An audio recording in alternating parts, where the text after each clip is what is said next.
Тешко е да се поверува колку сол јадеме во еден оброк.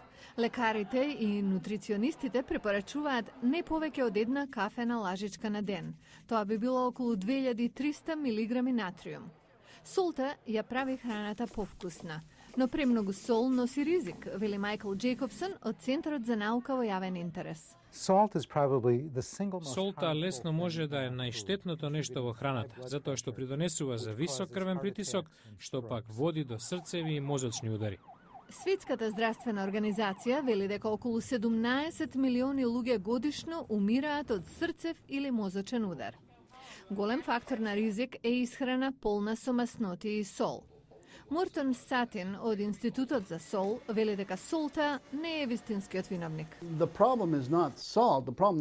Солта не е проблем. Проблем е што немаме балансирана исхрана. Кога администрацијата за храна и лекови ќе нареди ограничување на солта, ќе треба време тоа да се имплементира.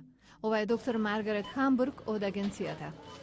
Reducing salt in the food supply needs to be a Намалувањето на солта во храната треба да биде постепен процес од неколку причини. Една е што консументите треба да се прилагодат, но и индустријата не може да се престрои преку ноќ. Нимки им требаат нови рецепти, вели таа.